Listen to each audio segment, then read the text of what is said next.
Hello friend, जय हिंद। आप सभी का फिर से हमारे इस यूट्यूब चैनल पर स्वागत है।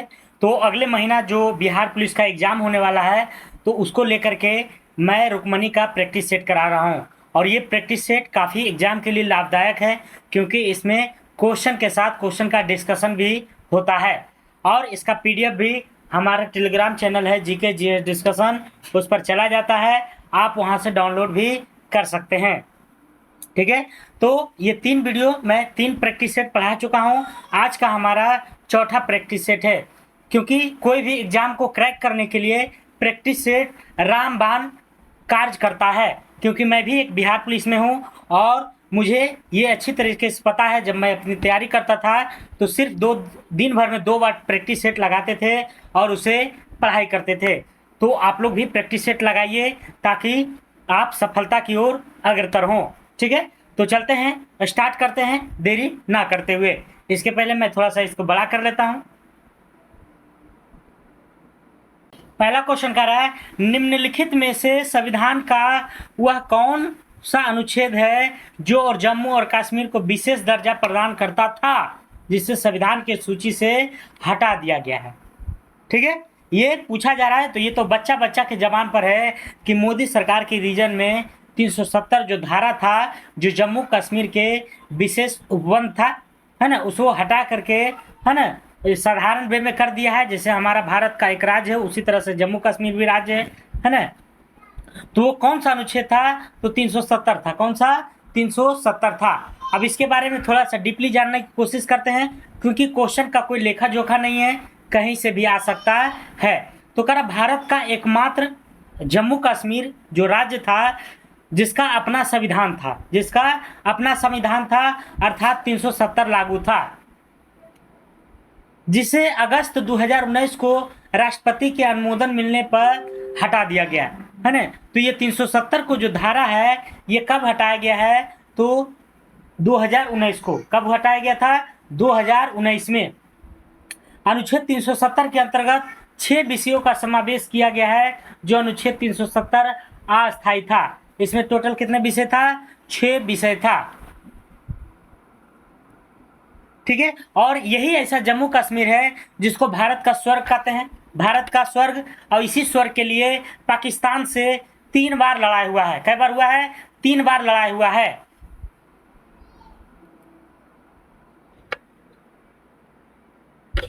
एक बार 1947 से 48 में हुआ था, फिर 65 में युद्ध हो चुका है ना, 47, 48 और 65। ठीक है, और 1971 में भी हुआ था, है ना, 1971। तो 48, 65 और 71, ये 3 दिसंबर से 16 दिसंबर तक भारत पाकिस्तान युद्ध हुआ था, 71 वाला।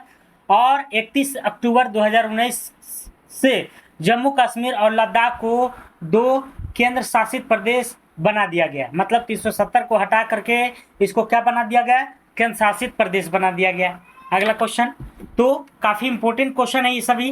कह रहा, भारतीय संविधान का कौन सा भाग संविधान की आत्मा कहलाता है? कल भी बताए थे, कल जो प्रैक्टिस सेट लगाए होंगे उनको अवश्य याद होगा कि आत्मा किसे कहते हैं? सोल, है ना। किसको कहलाता है? तो संवैधानिक उपचारों के अधिकार को, संवैधानिक उपचारों के अधिकार को। और इसी संवैधानिक उपचार के अधिकार का प्रयोग करके, है ना, सुप्रीम कोर्ट और हाई कोर्ट रीट जारी करता है।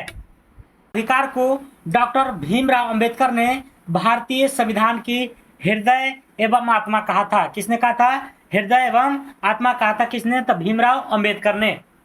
अनुच्छेद 32 के तहत सर्वोच्च न्यायालय एवं अनुच्छेद 226 के तहत उच्च न्यायालय 5 प्रकार का रिट जारी करता है। अभी बताए थे, कल भी बताए थे।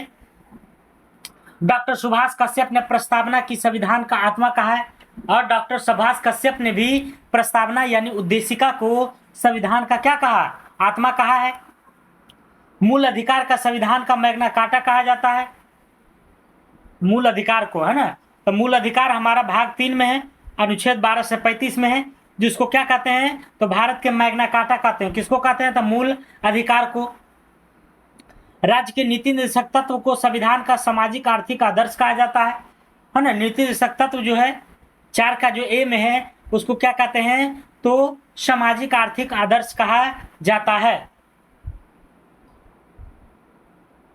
नीति सत्ता किस में है? 4 में है। 4 के ए में तो मूल कर्तव्य है ना। तो नीति सत्ता तो किस में है? 4 में है। आर्थिक आदर्श कहा जाता है सामाजिक आर्थिक आदर्श किसको? नीति निर्देशक तत्व को। भारत की संविधान की उद्देशिका भाग को संविधान की आत्मा, दर्शन, जन्म कुंडली, निचोड़ कुंजी इन सभी शब्दों से उसे नवाजा गया है। उद्देशिका की अगर बात करें तो सबसे पहले 13 दिसंबर 1946 को पंडित जवाहरलाल नेहरू के द्वारा पेश किया गया था संविधान सभा में, जो 22 जनवरी जो अंतोगत्वा 22 जनवरी 1947 को ये अंतोगत्वा क्या हुआ? लागू हो गया था उद्देशिका। ठीक है, अगला क्वेश्चन, क्लोरोफार्म। क्लोरोफार्म का उपयोग किस रूप में किया जा सकता है? क्लोरोफॉर्म का प्रयोग किस रूप में किया जाता है? पीड़हारी, निषेचक, मलेरिया रोधी, प्रतिजैविक। तो ये निषेचक के रूप में, किसके रूप में? निषेचक के रूप में प्रयोग किया जाता है क्लोरोफॉर्म का। क्लोरोफॉर्म का जो रासायनिक सूत्र होता है CHCl3 है ना, CHCl3 होता है। क्या होता है? CHCl3 होता है। क्लोरोफॉर्म की अगर बात करें तो इसका उपयोग चिकित्सा के क्षेत्र में किया जाता है ना। और क्लोरोफॉर्म से रोगी को अवचेतन अवस्था में रखा जाता है, मतलब बेहोशी अवस्था में, तथा उसकी शल्य चिकित्सा किया जा सके है ना, ताकि उसका जो शरीर है उसका एक्टिविटी ना रहे। क्लोरोफॉर्म का प्रयोग दर्द निवारक के रूप में भी किया जाता है। तो ये सभी क्लोरोफॉर्म का प्रयोग इतना सारा है। CHCl3 जो कि एक निषेचक के रूप में कार्य करता है। कर सीडेराइट किसका अयस्क है? सीडेराइट है ना, एक जो है आयरन का अयस्क है। किसका है? आयरन का। सीडेराइट किसका है? आयरन का FeCO3। सीडेराइट किसका अयस्क है? तो आयरन का। और सीडेराइट का जो फॉर्मूला होता है FeCO3 होता है। उपभोक्ता जागरण के लिए भारत सरकार का सबसे प्रचलित नारा है। उपभोक्ता जागरण के लिए भारत की सबसे प्रचलित नारा क्या है? तो उपभोक्ता जागरण के लिए सबसे प्रचलित क्या है? जागो ग्राहक जागो। क्या है? जागो ग्राहक जागो। जागो ग्राहक जागो। राष्ट्रीय उपभोक्ता अगर दिवस देखा जाए तो 24 दिसंबर को मनाया जाता है। 24 दिसंबर को है ना राष्ट्रीय उपभोक्ता दिवस। 15 मार्च को अंतर्राष्ट्रीय उपभोक्ता दिवस बना है ना। 15 मार्च को अंतर्राष्ट्रीय मतलब है ना, अंतर्राष्ट्रीय हो गया। और 24 दिसंबर को क्या कहा गया? राष्ट्रीय। अंतर्राष्ट्रीय मतलब विश्व स्तर पर, और 24 दिसंबर को राष्ट्र स्तर पर। अगला क्वेश्चन, करा choose the correct option from the following one who denies worldly pleasure. करा चूज द करेक्ट ऑप्शन मतलब सही ऑप्शन को चुने। From the following one who denies worldly pleasure है ना। तो इसका जो सही ऑप्शन हो जाएगा आपको एसेप्टिक हो जाएगा। क्या हो जाएगा? एसेप्टिक। अगला question,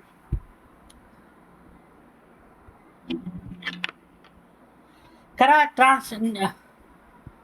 translate the flowing sentence into English. मैं तुम्हें यह पुस्तक देने आया हूँ, इसका ट्रांसलेट करना है। तो इसका जो ट्रांसलेट हो जाएगा, I have come to give you this book है ना, इसका ट्रांसलेट हो जाएगा। अगला क्वेश्चन है, तो हिंदी इंग्लिश थोड़ा थोड़ा देख ले चलते हैं है ना, ताकि आपको ये नहीं लगे कि छोड़ छोड़ के पढ़ा रहे हैं। करा चूज द करेक्ट प्रीपोजिशन आप लोग पढ़े होंगे ग्रामर में।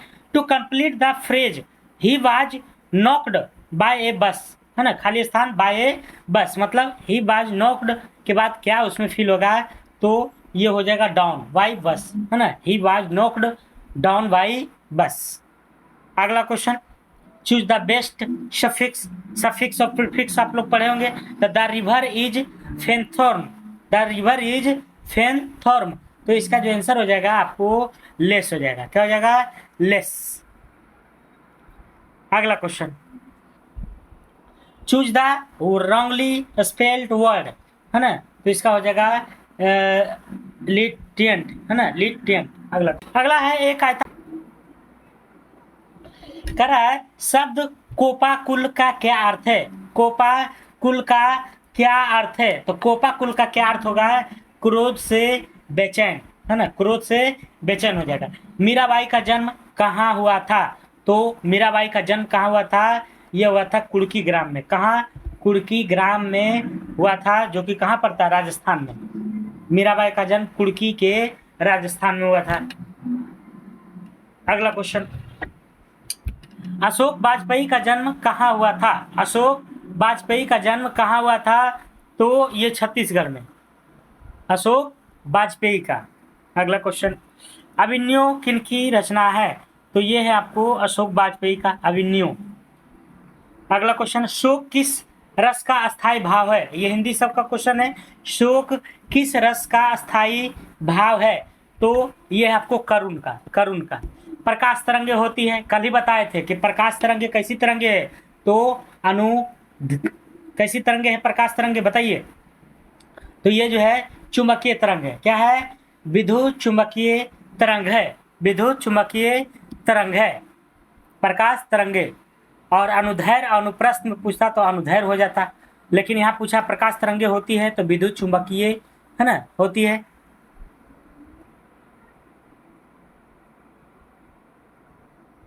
अगला क्वेश्चन 22 नंबर, कह समतल दर्पण द्वारा बने प्रतिबिंब के संबंध में कौन सा कथन गलत है? तो समतल में जो गलत है वास्तविक, है ना, वास्तविक नहीं होता है। समतल दर्पण द्वारा बने प्रतिबिंब के गुण आभासी होता है, वस्तु के बराबर होता है, दर्पण के उतना ही पीछे बनता है जितना सामने वस्तु रखी जाती है, प्रतिबिंब का पार्श्व विस्थापन होता है, बाएं का दायां तथा दाएं का बाएं पार्श्व परिवर्तित होता है ना। तो ये सब समतल दर्पण का गुण था।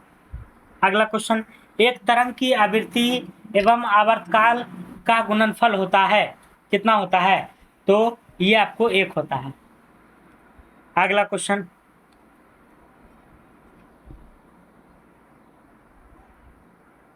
25 नंबर चलते हैं।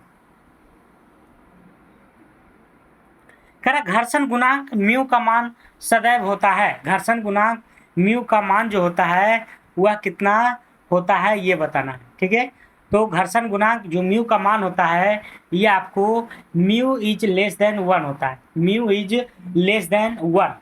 कह असंरक्षित बल के उदाहरण है, असंरक्षित बल के उदाहरण हैं। क्या उदाहरण है? तो उपयुक्त में से दोनों, घर्षण बल और श्यान बल, घर्षण बल और श्यान बल। अगला क्वेश्चन, जब पिंड वृत्ताकार मार्ग पर स्थिर कोणीय वेग से गतिमान है तब कोणीय त्वरण का मान क्या होगा? कोणीय त्वरण का मान 0 होगा। क्या होगा? 0 होगा। अगला क्वेश्चन, कह रहा है एक साइकिल मोड़ पर गति करते समय संतुलित रहती है, वो अपनी ओर, है ना, केंद्र की ओर झुकती है ना, वक्र पथ-त्रिज्या के कारण, गैरोस्कोप की क्रिया के कारण, अपकेंद्री क्रिया के कारण, कोरियोलिस त्वरण के कारण। किसके कारण? तो कोरियोलिस, है ना, कोरियोलिस त्वरण के कारण ऐसा होता है। अगला क्वेश्चन, बल का अघूर्ण पैमाना है, बल का अघूर्ण पैमाना क्या है? तो पिंड को घुमाने की क्षमता का, पिंड को घुमाने की क्षमता का। तो जब डिस्कशन का आएगा तो हम करवाएंगे, ठीक है। अगला क्वेश्चन, एक युग्म बना होता है, युग्म मतलब जोड़ा, एक युग्म जो बना होता है वह किसका? तो समान परिमाण के दो भिन्न समानांतर बलों के, समान परिमाण के दो भिन्न समानांतर बलों के। अगला क्वेश्चन, एक देश के सामान्य निवासियों और उनकी संपत्ति द्वारा उत्पादित सभी अंतिम वस्तुओं और सेवाओं का मूल्य कहलाता है, चाहे देश के बाहर या भीतर उत्पादन किया गया हो।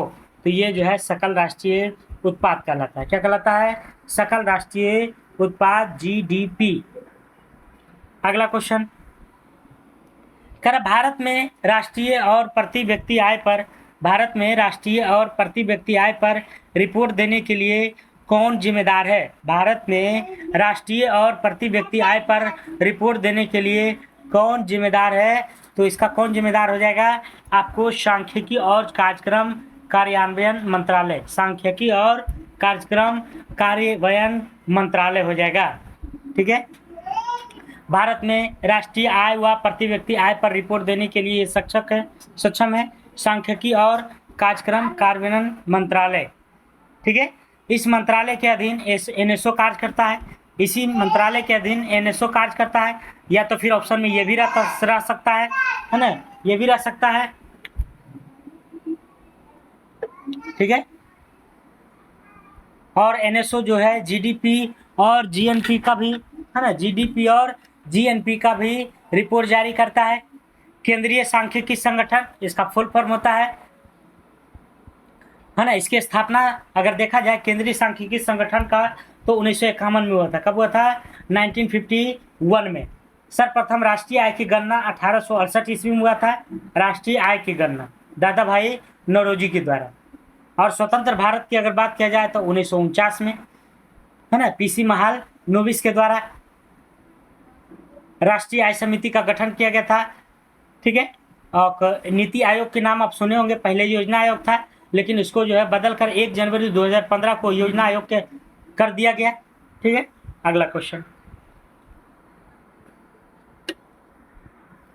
8 से 10 जनवरी 2023 तक 17वां प्रवासी भारतीय दिवस सम्मेलन कहाँ आयोजित किया जाएगा? तो इंदौर में। कहाँ? इंदौर में, इंदौर में, है ना, प्रवासी दिवस इंदौर में। तो इस प्रवासी दिवस सम्मेलन 2023 का विषय प्रवासी भारत के लिए विश्वसनीय भागीदार है, ठीक है। अगला क्वेश्चन,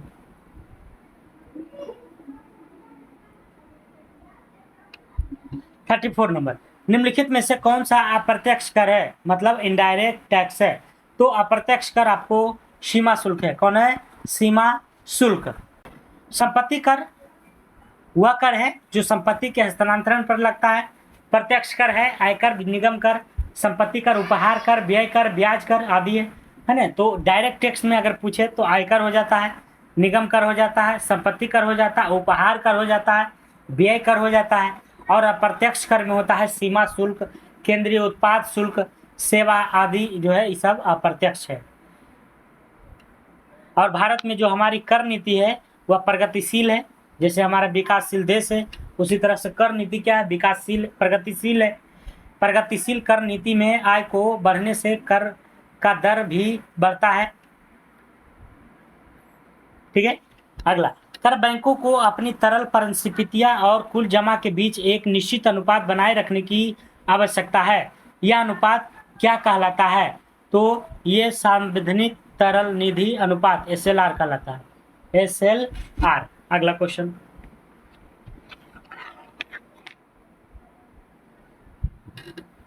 कर मुद्रास्फीति कम करने के लिए किन उपायों को उपयोग नहीं किया जा सकता है? क्या आरक्षित नकदी निधि अनुपात CRR में वृद्धि करना चाहिए, सांविधिक तरल निधि SLR में वृद्धि, रेपो दर में वृद्धि, रिवर्स रेपो दर में वृद्धि? तो इसमें जो नहीं किया जा सकता है वो कौन हो जाएगा? वो आपको हो जाएगा रिवर्स रेपो दर में वृद्धि, है ना। रिवर्स रेपो दर में क्या हो जाएगा? वृद्धि कर दिया जाएगा। मुद्रास्फीति सबसे पहले समझते हैं, किसी भी अर्थव्यवस्था में वस्तु की तुलना में मुद्रा के मूल्य में कमी मुद्रास्फीति कहलाती है। तो मुद्रास्फीति कहने का मतलब ये होता है कि वस्तु की तुलना में, मतलब कोई वस्तु है उसके तुलना में मुद्रा के मूल्य में कमी हो जाती है, मुद्रा के मूल्य में कमी हो जाती है, मतलब मुद्रा के मूल्य में क्या हो जाती है? कमी हो जाती है, मतलब उसका रेट क्या होता है? घट जाता है। तो क्या होता है? मुद्रास्फीति कहलाती है। और मुद्रास्फीति में वस्तु का मूल्य जो है बढ़ जाता है। सॉरी, मुद्रास्फीति का मतलब ये होता है कि वस्तु की तुलना में मुद्रा के मूल्य में कमी हो जाती है, मतलब मुद्रा ज़्यादातर जो है मार्केट में हो जाता है। मुद्रा क्या हो जाता है? ज़्यादातर मार्केट में हो जाता है, मतलब पैसा लोगों के पास ज़्यादा होता है और वस्तु का उत्पादन वही रहता है। जब पैसा ज़्यादा होता है तब वस्तु का खरीद ज़्यादा होता है बाजार में, तो जब वस्तु का खरीद ज़्यादा होगा तो उसके मूल्य में क्या होता है? वृद्धि हो जाता है ना। क्या हो जाता है? मूल्य में वृद्धि हो जाता है। और उसी वृद्धि को रोकने के लिए, है ना, बैंक वाला क्या करता है? रेट ऑफ इंटरेस्ट को बढ़ा देता है, ठीक है। कारण मुद्रास्फीति का मुख्य कारण बाजार में तरलता अधिक होना है ना। मंदी के मुख्य कारण क्रय शक्ति का अभाव है। अब आते हैं समझते हैं रिवर्स रेपो दर क्या है। कर वह दर जब वाणिज्यिक बैंकों द्वारा, वाणिज्य बैंक मतलब जो हम लोग का जो जैसे बैंक है, SBI है, पंजाब नेशनल बैंक है, इंडियन बैंक है, इंडसइंड बैंक है, तो ये सभी जो बैंकें हैं वाणिज्यिक बैंक, उसकी बैंकों की तरलता की अधिकता के कारण अल्पकाल के लिए जो राशि आरबीआई के पास जमा करते हैं उस पर जो ब्याज दर आरबीआई दिया जाता है उसी को क्या कहते हैं, रिवर्स रेपो दर। कहने का मतलब है कि जो वाणिज्यिक बैंक है वो कुछ पैसा आरबीआई के पास जमा करता है और उस पर आरबीआई क्या करता है, तो बढ़ा के इंटरेस्ट देता है। ठीक है, अगला क्वेश्चन। 8 मूल उद्योग के सूचकांक इंडेक्स ऑफ 8 कोर इंडस्ट्रीज में निम्नलिखित में से किस को सर्वाधिक महत्व दिया गया है, तो विद्युत उत्पादन का। किसका, विद्युत उत्पादन का। अगला क्वेश्चन। माउंटबेटन योजना क्या है, माउंटबेटन योजना क्या है, माउंटबेटन योजना क्या है, तो ये है भारत विभाजन की मांग को स्वीकार करना, भारत विभाजन की मांग को स्वीकार करना माउंटबेटन योजना की अगर बात करें तो ये 3 जून को आया था। कब आया था, 3 जून 1947 को, 1947 को आया था, जिसे हम जून योजना, 3 जून योजना या माउंटबेटन योजना के नाम से जानते हैं। इसे भारत विभाजन योजना के नाम से भी जाना जाता है, क्या, माउंटबेटन योजना। ठीक है। 18 जुलाई 1947 को राजा जॉर्ज 6 ने हस्ताक्षर कर दिया। इस योजना को बाल्कन योजना भी कहते हैं, किसको, माउंटबेटन योजना को। अगला क्वेश्चन। किस आंदोलन को लोकप्रिय बनाने हेतु बच्चों ने वानर सेना तथा लड़कियों ने मंजरी सेना का गठन किया था। किस आंदोलन को लोकप्रिय बनाने हेतु, है ना, पुरुषों लोग ने, बच्चों ने वानर सेना और लड़कियों ने मंजरी सेना का गठन किया था, तो ये जो है सविनय अवज्ञा आंदोलन। ये जो आंदोलन हुआ था 1930 में हुआ था। कब हुआ था, 1930 में हुआ था। 12 मार्च 1930 को महात्मा गांधी ने साबरमती आश्रम से दांडी यात्रा को प्रारंभ किया था और पहुंचा कब, तो 6 अप्रैल 1930 को। और उसी में जो है 6 अप्रैल 1930 को गांधी जी ने नमक कानून को तोड़ दिया। अगला क्वेश्चन। दक्षिण पूर्व एशिया में विश्व की आधी से अधिक जनसंख्या क्यों मिलती है। दक्षिण पूर्व एशिया में विश्व की आधी से अधिक जनसंख्या क्यों मिलती है, तो ये जो है यहाँ के मैदान उपजाऊ जलोढ़ से बने हैं, इसीलिए। कुछ और जानकारी लेना चाहेंगे कि सबसे अधिक जनसंख्या वाला जो महादेश है वो एशिया है। हमारा भारत भी किस महादेश में, तो एशिया महादेश में। भारत, चीन की आबादी विश्व के लगभग 38% आबादी है। चीन की आबादी विश्व की लगभग 38% आबादी है।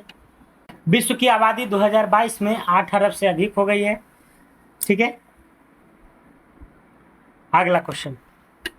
ज्वारीय वन का सर्व प्रमुख वृक्ष कौन सा है। ज्वारीय वन का सर्व प्रमुख वृक्ष कौन सा है, तो सर्व प्रमुख कौन है, ये आपको सुंदरी है। कौन है, सुंदरी। ज्वारीय वन का सर्व प्रमुख वृक्ष कौन सा है, तो सुंदरी है। ठीक है। अगला क्वेश्चन। रेगुर मिट्टी, है ना, जिसको हम लोग काली मिट्टी भी कहते हैं, रेगुर मिट्टी का रंग काला होता है क्योंकि उसमें क्या, कौन से रसायन पाया जाता है। यह बैसाल्ट चट्टाने से निर्मित है या अवसादी से, रूपांतरित से, तो ये तो बैसाल्ट से, है ना, बिल्कुल सही है ना। ये जो रेगुर मिट्टी है किस चट्टानों से, बैसाल्ट चट्टानों से बनती है। और ये जो चट्टान, ये जो मिट्टी है रेगुर मिट्टी, महाराष्ट्र, गुजरात, मध्य प्रदेश व कर्नाटक के क्षेत्रों में ज़्यादातर पाई जाती है ना। इसी रेगुर मिट्टी को काली मिट्टी भी कहती हैं और काली मिट्टी को कपासी मिट्टी भी कहते हैं। ठीक है। और भारत का सर्वप्रमुख अगर मिट्टी पूछा जाए कि सर्वप्रमुख मिट्टी कौन है, तो जलोढ़ मिट्टी है। जलोढ़ मिट्टी में पोटास की बहुलता होती है। अगला क्वेश्चन।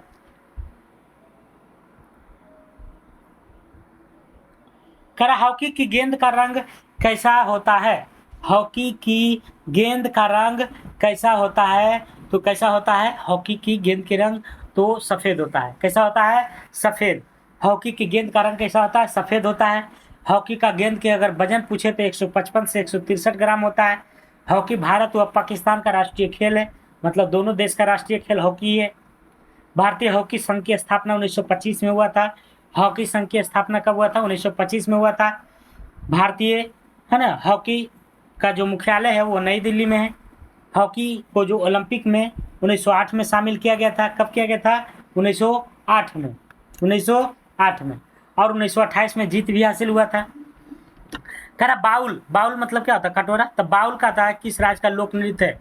तो बाउल जो है आपको पश्चिम बंगाल का। बाउल किसका है? पश्चिम बंगाल का, बिल्कुल सही है ना। बाउल किसका है? पश्चिम बंगाल का। उसी तरह से अगर आप देखते हैं घुमरा, है ना, घुमरा अगर देखें तो उड़ीसा का है। यक्षगान कर्नाटक का है। घंटा मर्दाला आंध्र प्रदेश के है। कोल्लाट्टम तमिलनाडु का है। झूला उत्तर प्रदेश का है। डांडिया गुजरात का है। ये सभी जो है क्या है? लोक नृत्य है। अगला क्वेश्चन, हड़प्पा संस्कृति निम्नलिखित में से किसके समकालीन थी? हड़प्पा संस्कृति किसके समकालीन थी? तो किसके थी? कांस्ययुगीन की, क्योंकि हड़प्पा में कांस्य की मात्रा मिली थी, ना कि लोहा का। हड़प्पा सभ्यता को आद्य ऐतिहासिक भी कहते हैं। हड़प्पा सभ्यता को। हड़प्पा की लिपि कैसी थी अगर पूछ दे तो भाव चित्रात्मक था। कैसा था? भाव चित्रात्मक हड़प्पा की लिपि थी। हड़प्पा पंजाब राज्य पाकिस्तान में रावी नदी के तट पर स्थित है। हड़प्पा सभ्यता को सिंधु सभ्यता भी कहा जाता है। यह एक शहरी सभ्यता थी। सिंधु सभ्यता का समाज कैसा था? तो मातृसत्तात्मक था। सिंधु सभ्यता काल के लोगों को मुख्य खाद्य पदार्थ गेहूं व जौ था, है ना। ये सब इंपॉर्टेंट क्वेश्चन था। निम्नलिखित में से कौन जैन धर्म के महत्वपूर्ण सिद्धांत है? सबसे महत्वपूर्ण सिद्धांत है स्यादवाद। क्या है? स्यादवाद है। स्यादवाद को हम अनेकांतवाद भी जानते हैं, है ना। इसको जो है हम लोग अनेकांतवाद के नाम से भी जानते हैं। अनेकांतवाद के नाम से भी जानते हैं स्वेदवाद, जो कि क्या है? जैन धर्म का महत्वपूर्ण सिद्धांत है। ठीक है। जैन धर्म के संस्थापक अगर देखा जाए तो ऋषभ देव थे, है ना। कौन थे? ऋषभ देव थे। और जैन धर्म के जो वास्तविक संस्थापक थे महावीर थे, है ना, महावीर स्वामी थे। और इनका जन्म जो हुआ था 540 ईसा पूर्व में हुआ था। इनका महावीर स्वामी का। महावीर की जन्म की अगर बात करें तो कुंडग्राम में हुआ था, है ना। महावीर का जन्म कहाँ हुआ था? कुंडग्राम में। और महावीर के बचपन का नाम था वर्धमान और उनके पिता का नाम था सिद्धार्थ, जबकि माता का नाम था तिरसला। उनके पत्नी का नाम था यशोदा और उनके पुत्री का नाम अनुजा प्रियदर्शनी थी, है ना। अनुजा प्रियदर्शनी थी। उनके दामाद के नाम की अगर देखा जाए तो जामिल था, है ना, दामाद जामिल। महावीर स्वामी की मृत्यु अगर देखा जाए तो 468 यानी कि 540 ईसा पूर्व से लेकर के 468 ईसा पूर्व तक पावापुरी में, है ना, इनका इंतकाल हो गया था 72 वर्ष की अवस्था में। अगला क्वेश्चन, महात्मा बुद्ध द्वारा प्रतिपादित मध्यम मार्ग में कर्म के कितने सिद्धांत समाविष्ट थे? तो 10 गो, है ना, 10 गो कर्म कांड थे। महात्मा बुद्ध के बारे में जब देखते हैं, बुद्ध धर्म के संस्थापक महात्मा बुद्ध थे। इनका जन्म 563 ईसा पूर्व में हुआ था। महात्मा बुद्ध का जन्म कपिल वस्तु के निकट लुम्बिनी में हुआ था, जो कि नेपाल में पड़ता है। गौतम बुद्ध के बचपन का नाम सिद्धार्थ था। इनके पिता का नाम सुद्धोधन था।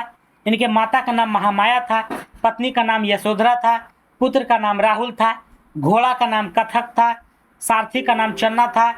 और इनका अंतोगतवा 483 ईस्वी पूर्व में कुशीनगर में मृत्यु हो गया था 80 वर्ष के अवस्था में।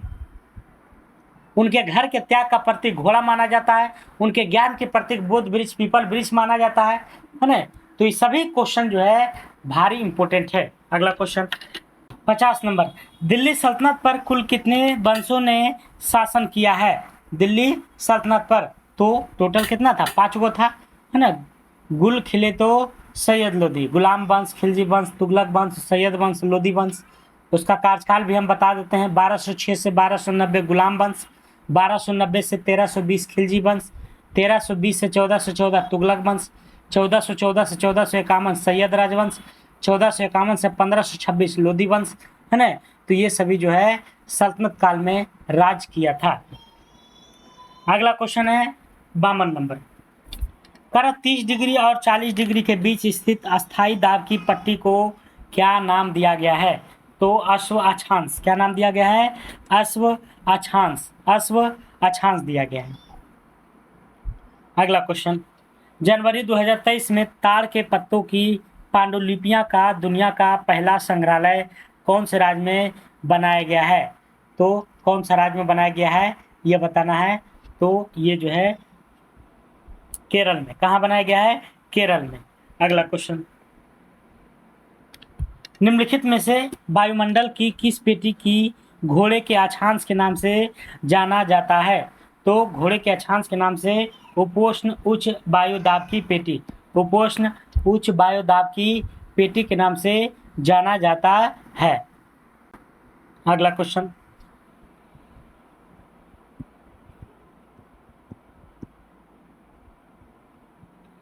समुद्र की गर्म धाराएं, समुद्र की गर्म धाराएं है ना कौन सी है? तो कह रहा है जो गर्म धारा है वह ध्रुवों की ओर जाती है। कहाँ जाती है? ध्रुवों की ओर जाती है। ठीक है। अगला क्वेश्चन, विश्व मानवाधिकार दिवस कब मनाया जाता है? विश्व वाला पूछ रहा था, 10 दिसंबर को, है ना, 10 दिसंबर को। अगला क्वेश्चन, पोंगल क्या है? पोंगल क्या है? तो पोंगल एक जो है फसलों का क्या है? त्योहार है पोंगल, है ना। पोंगल जो तमिलनाडु का एक प्रमुख त्योहार है। कहाँ का है? तमिलनाडु का है। और ओणम किसका है? केरल का प्रमुख त्योहार है। छठ पूजा बिहार का है। नौकायन बिहार केरल का उत्सव है। पतंग उत्सव गुजरात का है। ये सब इंपॉर्टेंट क्वेश्चन है। सूर्य की सबसे अधिक तिरछी किरणें कहाँ पड़ती है? तो सबसे ज़्यादा जो तिरछी किरणें पड़ती है वो आपको शायद ध्रुवों पर पड़ती है। कहाँ पड़ती है? ध्रुव पर, है ना। कहाँ पड़ती है? ध्रुवों पर। अगला क्वेश्चन, ध्रुव की अगर बात किया जाए तो ध्रुवों पर 6 महीने का दिन और 6 महीना का रात होती है ध्रुवों पर, है ना। पृथ्वी पर सबसे लंबा वृत्त रेखा विषुवत रेखा पर होता है। कर्क रेखा विश्व के 15 देशों से होकर गुजरती है। कर्क रेखा भारत में अगर देखा जाए तो 8 राज्यों से होकर गुजरती है ना। 8 राज्य में कौन कौन है?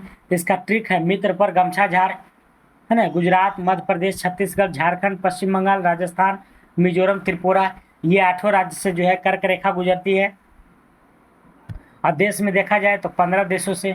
अगला क्वेश्चन, उत्तर भारत में चक्रवातीय वर्षा किस मौसम में होती है? उत्तर भारत में चक्रवातीय वर्षा किस मौसम में होती है? तो ये जाड़ा में होती है। कहाँ होती है? जाड़ा में। अगला क्वेश्चन, अंतर्राष्ट्रीय महिला दिवस 2023 की थीम क्या है? अंतर्राष्ट्रीय महिला दिवस 2023 की थीम क्या है? तो इसका जो थीम है आपको embrace equity, embrace equity, embrace equity, C number.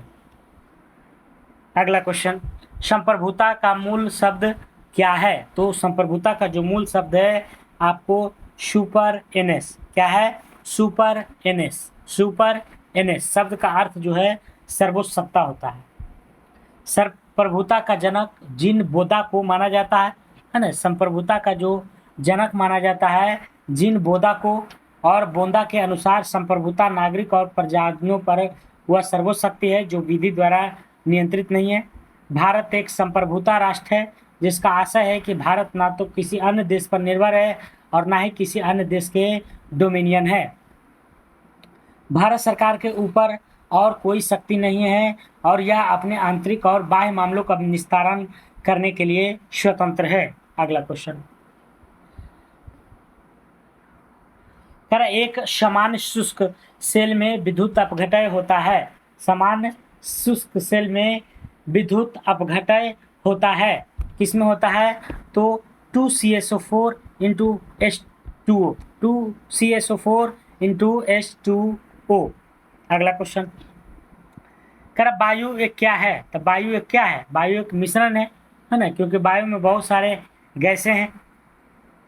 तो वायु क्या है? एक मिश्रण है, समांगी मिश्रण है। अगला क्वेश्चन, विरंजक चूर्ण के लिए कौन सा असत्य है? तो विरंजक चूर्ण के लिए जो असत्य है वो आपको, है ना, हल्के पीले रंग का चूर्ण वाला है। अगला क्वेश्चन, मधुमक्खी कॉलोनी के सदस्य एक दूसरे को किस प्रकार पहचानते हैं? गंध से, दृष्टि से, है ना, या फिर स्पर्श से या फिर मर्द से, किससे पहचानते हैं? तो ये जो है गंध से, है ना। मधुमक्खी कॉलोनी के सदस्य एक दूसरे को किससे पहचानते हैं? तो गंध से। शहद का प्रमुख घटक क्या है? तो शहद में क्या होता है? फ्रुक्टोज होता है। शहद में फ्रुक्टोज होता है ना। मधुमक्खी की अगर बात करें तो मधुमक्खी पालन एक एपीकल्चर कहलाता है। वान फ्रिस ने मधुमक्खियों के नृत्य के बारे में पता लगाया था, है ना। मधुमक्खी नाचती है, इसके बारे में पता किसने लगाया था? वान फ्रिस ने। बर्मी कल्चर केंचुआ का पालन कहलाता है। सेरीकल्चर रेशम के पालन कहलाता है। अगला क्वेश्चन, शहद का प्रमुख घटक है फ्रुक्टोज है। क्या है? फ्रुक्टोज है।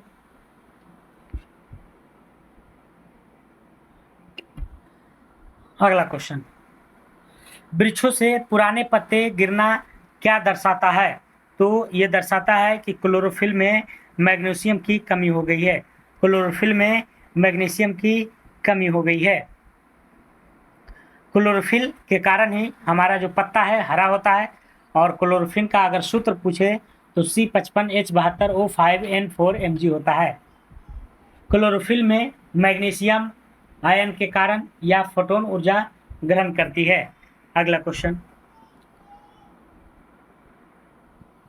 वर्तमान प्रमाण के अनुसार पृथ्वी पर सर्वप्रथम किस जीव का उद्गम हुआ था? तो सर्वप्रथम अगर देखा जाए तो जलीय जीव का। किसका हुआ था? जलीय जीव की उत्पत्ति हुई थी पृथ्वी पर सर्वप्रथम। पृथ्वी की आयु 4.6 अरब मानी जाती है। पृथ्वी पर जीवों की उत्पत्ति लगभग 3.5 अरब वर्ष हुआ था और ज्ञानी मानव का उदय 40,000 वर्ष पूर्व हुआ था। ठीक है। अगला क्वेश्चन, लैटिन शब्द मैंडमस परमादेश का क्या अर्थ होता है? लैटिन शब्द मैंडमस जिसको कहते हैं रीड जो है परमादेश, है ना। तो इसका जो अर्थ होता है आपको हम आदेश देते हैं। क्या देते हैं? आदेश देते हैं। तो ये लैटिन शब्द इसका जो नाम है परमादेश का मैंडेमस है ना, जिसका अर्थ होता है हम आदेश देते हैं। परमादेश का लेख जो है सर्वोच्च न्यायालय, उच्च न्यायालय, अभी बताए थे कुछ देर पहले कि जो 5 प्रकार का रीट है दोनों जारी करता है। 32 के अनुसार सर्वोच्च न्यायालय, 226 के अनुसार हाई कोर्ट, है ना। कह जब कोई पदाधिकारी अपने सार्वजनिक कर्तव्य का निर्वाह नहीं करता है तो इस तरह का जो है ना नियम लगते हैं। अगला क्वेश्चन, अगला है 71 नंबर।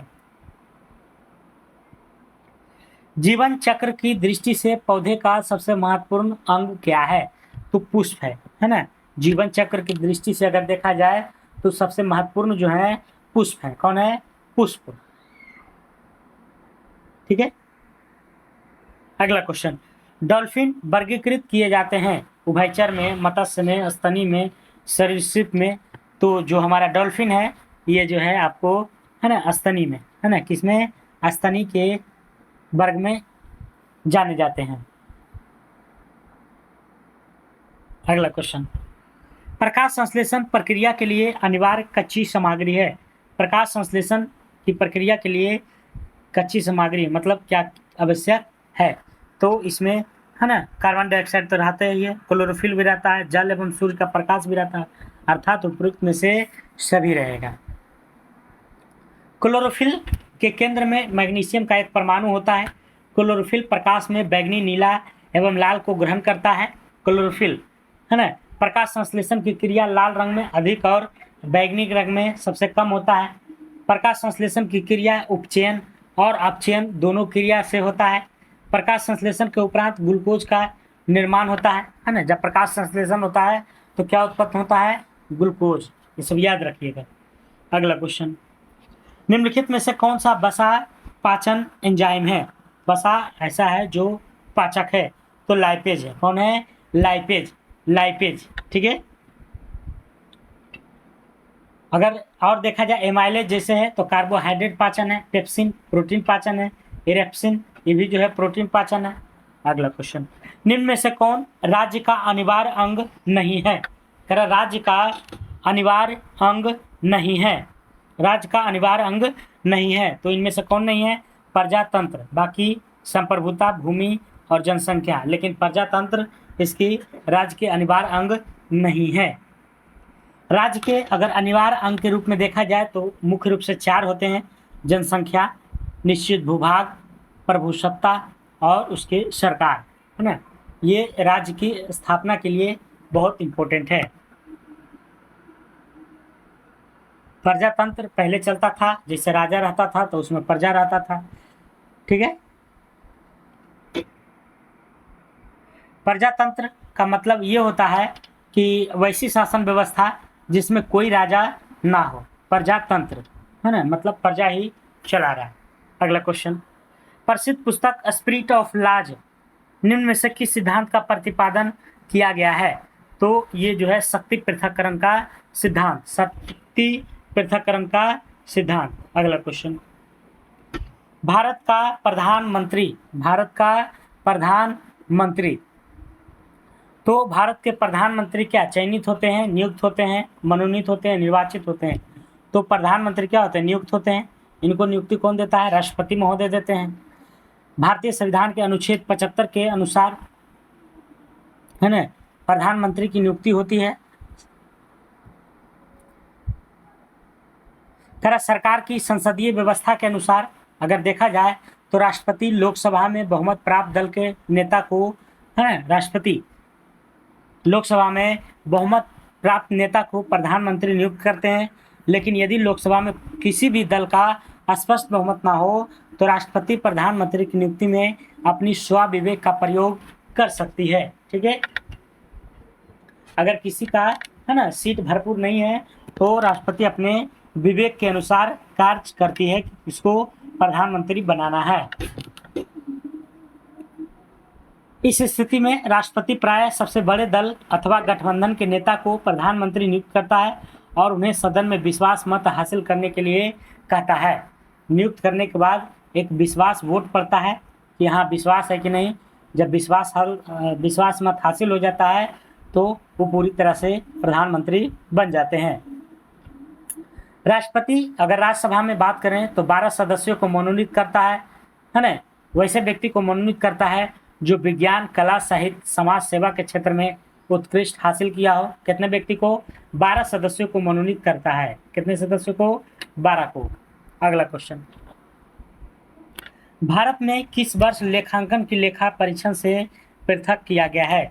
तो 1976 में। कब किया गया है? 1976 में। संविधान के प्रारंभ पर नियंत्रक एवं महालेखा परीक्षक को अंकेक्षण दोनों प्रकार के कार्य सौंपे गए हैं। हालांकि राज्य स्तर पर अभी यह दोनों कार्य कैग ही करता है ना, कंट्रोलर, ऑडिटर ऑफ जनरल। जबकि केंद्र स्तर पर लेखांकन का कार्य और महानियंत्रण का कार्य जो है लेखा परीक्षण का कार्य द्वारा होता है। संविधान के अनुच्छेद 148 से 151 भारत के नियंत्रक महालेखा परीक्षक से संबंधित है। 148 से 151 के बीच इसका कार्य क्या है? तो यह लोक वित्त मतलब रुपया पैसा का संरक्षक एवं लेखा परीक्षण और लेखा विभाग का मुखिया होता है, मतलब हिसाब किताब करते रहता है वित्त का।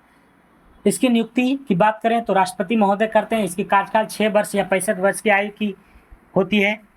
डॉक्टर भीमराव अंबेडकर ने महालेखा परीक्षक को भारतीय संविधान के अंतर्गत सर्वाधिक महत्वपूर्ण पदाधिकारी की संज्ञा दी गई थी, ठीक है। अगला क्वेश्चन, अश्रु गैस है ना। अश्रु गैस मतलब आंसू गैस। तो आंसू गैस कौन है? क्लोरीन है, क्लोरीन है ना। यही आंसू गैस जो है पुलिस के द्वारा छोड़ा जाता है भीड़ भाड़ को हटाने के लिए, तितिर बितिर करने के लिए, ठीक है। अश्रु गैस में जो है विषैली गैस नहीं होती है, अविषैली प्रकृति की होती है, जो आंखों एवं नासिका आदि में जलन पैदा सिर्फ करती है ना। और अभी जो है इसको पुलिस बलों में प्रयोग किया जाता है। अश्रु गैस का सर्वप्रथम प्रयोग प्रथम विश्व युद्ध में किया गया था और अमोनिया नाइट्रोजन का एक अस्थायी हाइड्राइड है। और इसका जो उत्पादन होता है ना, हैबर विधि के द्वारा किया जाता है। किसके द्वारा? हैबर विधि के द्वारा। अगला, प्राकृतिक रबर किसका बहुलक है? आइसोप्रीन का है। किसका है? आइसोप्रीन का। प्राकृतिक रबर की अगर बात करें तो हिबिया नामक वृक्ष के दूध से प्राप्त होता है। किसका? हिबिया, जिसको लेटेक्स कहते हैं, है ना। प्राकृतिक रबर को हेबिया नामक वृक्ष जिसको लैटेक्स के रूप में प्राप्त करते हैं। कृत्रिम रूप से बनाए गए रबर को संश्लेषित रबर कहते हैं। संश्लेषित मतलब बनाया हुआ रबर। अगला क्वेश्चन, दो शंकुओं के आयतन मैथ है, बनाइएगा। मैथ है। अगला क्वेश्चन करा है 1789 की क्रांति। 1789 की क्रांति के बाद फ्रांस में किस प्रकार की शासन व्यवस्था स्थापित हुई? तो फ्रांस की क्रांति 1789 में हुई थी, तो उसके बाद पूछ रहा है कि किस प्रकार की शासन व्यवस्था स्थापित हुई। तो उसके बाद जो हुआ था आपको संवैधानिक राजतंत्र, है ना। पहले थी राजतंत्रिक, लेकिन उसके बाद संवैधानिक हो गया, नियम कानून से चलने वाला हो गया। 14 जुलाई 1789 को फ्रांस की क्रांति प्रारंभ हुई थी और उस समय फ्रांस के शासक थे लुई 14वां। कौन थे? लुई 14वां। 1789 ईस्वी में फ्रांस की क्रांति के बाद गणतंत्र स्थापित किया गया, है ना। 1804 में नेपोलियन ने गणतंत्र को समाप्त कर राजतंत्र स्थापित कर दिया। नेपोलियन की क्रांति का पुत्र कहा जाता है जिन्होंने क्रांति का माल घोट दिया। अगला क्वेश्चन, जूते हुए खेत का प्रमाण किस हड़प्पाई स्थल से मिला है? जूता हुआ खेत, तो यह आपको कालीबंगन से, कहाँ से मिला है? कालीबंगा से जूते हुए खेत का प्रमाण। कालीबंगा की बात करें तो राजस्थान के गंगा सागर जिले में स्थित है। कालीबंगन से अलंकृत ईंट प्राप्त हुआ है। टेराकोटा से हल प्राप्त हुआ है। बनमाली से, है ना, जौ मिला है। मोहनजोदड़ो से सूती वस्त्र मिला है। चंदुदड़ो से, है ना, मनके बनाने का लिए उद्योग के लिए विख्यात मिला है। तो ये सभी जो है क्वेश्चन था। कर भारत में हरित क्रांति किस दशक में हुई थी? तो ये जो है 1960 के दशक में हुआ था ना जी। भारत में हरित क्रांति 1960 मतलब 1967 में हुआ था, लगभग 67-68 में, है ना। 67-68 में हुआ था, नहीं सॉरी 67 नहीं 66-67, है ना, 66-67 में। हरित क्रांति का जनक नॉर्मन बोरलॉग को माना जाता है। भारत में हरित क्रांति की शुरुआत 66-67 में मानी जाती है। भारत में हरित क्रांति का जनक MS स्वामीनाथन को माना जाता है। हरित क्रांति का जन्म भूमि पंतनगर कृषि विश्वविद्यालय को माना जाता है। ठीक है। अगला क्वेश्चन, भारत में कुल्लू घाटी किसकी खेती के लिए प्रसिद्ध है? तो कुल्लू किसके लिए प्रसिद्ध है ये आपको बताना है। तो सेव के लिए। किसके लिए है? सेव के लिए। जम्मू कश्मीर और हिमाचल प्रदेश भारत में सेव के लिए प्रसिद्ध है। आलू का सबसे अधिक उत्पादन उत्तर प्रदेश में होता है, जबकि नींबू और संतरा के लिए प्रसिद्ध नागपुर है और नारियल के लिए आपको केरल है। अगला क्वेश्चन, निम्नलिखित में से वह इस्पात संयंत्र कौन सा है जिसकी स्थापना द्वितीय पंचवर्षीय योजना के दौरान नहीं की गई थी? द्वितीय में नहीं की गई थी, तब बोकारो को, है ना। बाकी तीनों को जो है, जैसे कौन कौन है, भिलाई, दुर्गापुर और राउरकेला, तीनों को द्वितीय पंचवर्षीय योजना के, है ना, समय में किया गया था, लेकिन बोकारो को द्वितीय में नहीं किया गया था। बोकारो इस्पात संयंत्र की स्थापना 1964 में हुई थी। अब अनुमान लगा लिए, है ना। योजना आयोग जो चला था 51 से 56, 56 से 61, 61 से 66, यानी कि तृतीय में चला गया। तब बोकारो इस्पात संयंत्र की स्थापना रूस के सहयोग से हुआ था, है ना। बोकारो रूस के सहयोग से 1964 में, जबकि भिलाई, दुर्गापुर और राउरकेला इस्पात संयंत्र की स्थापना द्वितीय पंचवर्षीय योजना के दौरान हुआ था। भिलाई भी रूस के सहायता से, दुर्गापुर इस्पात संयंत्र ब्रिटेन के सहायता से और राउरकेला जर्मनी के सहायता से बना था। अगला क्वेश्चन, निम्नलिखित में से बिजली का नवीकरणीय संसाधन है? बिजली का नवीकरणीय संसाधन है पानी। क्या है? पानी है। कोयला, पेट्रोलियम, प्राकृतिक गैस पारंपरिक ऊर्जा का स्रोत है जो गैर नवीकरणीय है, लेकिन जल जो है नवीकरणीय है। जल कैसा है? नवीकरणीय है। ऊर्जा के दो प्रमुख स्रोत होते हैं, पारंपरिक ऊर्जा स्रोत और गैर पारंपरिक स्रोत, है ना। पारंपरिक और गैर पारंपरिक। पारंपरिक ऊर्जा का स्रोत सीमित है, इस कारण इसे पारंपरिक ऊर्जा सीमित अधिक प्रयोग की जरूरत है। भारत में ऊर्जा का मुख्य स्रोत जो है तापीय ऊर्जा है, टेम्परेचर से ज्यादा होता है। अगला क्वेश्चन, ब्रोमीन क्या होता है? ब्रोमीन, है ना। तो ब्रोमीन जो है आपको लाल द्रव होता है। ब्रोमीन क्या होता है? लाल प्रकार का एक द्रव है। समुद्री जल में ब्रोमीन सोडियम, पोटेशियम, मैग्नीशियम के ब्रोमाइड के रूप में पाया जाता है। समुद्री जल में ब्रोमीन लवण के रूप में 0.006% मात्रा पाया जाता है। भारत के कच्छ के रण में पाए जाने वाला ब्राइन ब्रोमीन का एक बहुमूल्य स्रोत है ना। अगला क्वेश्चन, निम्न में से किस देश की क्रिकेट टीम ने एशिया कप 2022 श्रृंखला जीती है? तो ये जीती है आपको है ना श्रीलंका में, श्रीलंका। अगला क्वेश्चन, निम्न में से किस राज्य की सरकार ने इंदिरा गांधी शहरी रोजगार योजना की शुरुआत किया था? तो राजस्थान। किसने? राजस्थान में। अगला क्वेश्चन, अंतर्राष्ट्रीय न्यायालय के न्यायाधीशों का निर्वाचन कौन करता है? अंतर्राष्ट्रीय न्यायालय के न्यायाधीशों का निर्वाचन ये करता है आपको महासभा तथा सुरक्षा परिषद, दोनों संयुक्त रूप से। अगला है इंग्लिश का क्वेश्चन है ना, 96 नंबर, 7, 80, 99। और पीताम्बर किस समास का उदाहरण है? ये हिंदी का है। तो आज का सेशन यहीं तक था और इसका पीडीएफ हम अपना टेलीग्राम चैनल पर डाल देते हैं। आप लोग वहाँ से जाकर के एक बार सेट को लगाइए, देखिए कितना नंबर आ रहा है, कहाँ दिक्कत हो रहा है, वहाँ फिर से रिवीजन कीजिए। इस तरह से रिजल्ट होता है, ठीक है। अंधाधुन इसी तरह से अंधेरे में तीर मारने से नहीं होगा, ठीक है। तो आज के लिए इतना ही दोस्तों। जय हिंद, जय भारत।